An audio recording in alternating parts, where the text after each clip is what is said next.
Hi guys, ఈరోజు మా నిమ్మ తోటలోకి వచ్చాము. వర్షాలు బాగా పడ్డాయి తుఫాన్ కారణంగా. చెట్టుని పండిపోయిన నిమ్మ పళ్ళన్నీ కిందన రాలిపోయాయి, చాలా విపరీతంగా రాలాయి. ఇవన్నీ కలిపి మేము ఏరుతున్నాము. అక్కడక్కడ చెట్టుని పండివి కూడా కోసేస్తున్నాము, ఎందుకంటే చెట్టును ఉన్నా సరే వృధాగా కిందన పడి కుళ్ళిపోతున్నాయి. అందుకని చెప్పేసి కోసేస్తున్నాము. చూడండి ఈ చెట్టు ఎంత బాగా కాసిందో. మ్యాక్సిమం చెట్లన్నీ ఇలాగే కాసాయి. వర్షాకాలంలో నిమ్మకాయలు బాగా కాస్తాయి, కానీ రేటు కూడా చాలా తక్కువగా ఉంటుంది. వర్షాలు పడితే అయితే అతివృష్టి లేదంటే అనావృష్టి, దానివల్ల చాలా కాయలు డ్యామేజ్ అయ్యాయి. ఇంచుమించు మాకు ఒక 2 బస్తాల కాయల వరకు వేస్ట్ అయిపోయి ఉంటాయి. ఈ చెట్టు ఉద్దు తుఫాన్కి పడిపోయిన తర్వాత దాని మొదల మీద మట్టి వేస్తూ అలా నిలబడింది.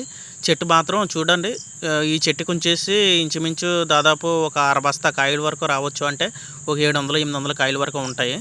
నిమ్మ చెట్టు వచ్చేసరికి 365 రోజులు ఎక్కడో దిక్కుని ఒక కాయన ఉంటుంది. ఎప్పుడూ కాయలు నిత్యం కాస్తాయి. కాకపోతే ఎక్కువ ఏమో సమ్మర్ టైంలోని, తర్వాత ఇలాగా దసరా టైంలోనే ఎక్కువ ఉంటాయి. ఇవి సమ్మర్ టైంలో కొయ్యుకుపోవడం వల్ల, చెట్టుని ఉండిపోవడం వల్ల ఈ బాగా పండిపోయి కిందన పడిపోతున్నాయి. లేదంటే కోసేసేవాళ్ళమే. ఇంతకుముందు కోసాం, మార్కెట్లో డిమాండ్ ఉన్నంత వరకు కోసి కొన్ని సేల్ చేసినా సరే ఇంకా కొన్ని మిగిలిపోయాయి. ఇలా రాలిన కాయలన్నీ మీకు చూపిద్దామని కొన్ని చూపిస్తున్నాము. ఆల్రెడీ ఏరుతున్నాం అనుకోండి, అయినా సరే మీకు నిమ్మకాయలు ఎన్ని రాలాయో ఏంటో మీకు చూపిద్దామన్న ఆలోచనతోటి మా బామ్మర్ది కూడా ఏరుతున్నాడు. చూడండి, చూడడానికి కాయలు చాలా బాగుంటాయి. కొన్ని కాయలు అయితే డ్యామేజ్ అయ్యి, ఈ కాయలకైతే మీద మచ్చలు వస్తాయి. ఇల్లు 5 కాయలకి, అలా అవతల 3 కాయలు బాగానే ఉన్నాయి.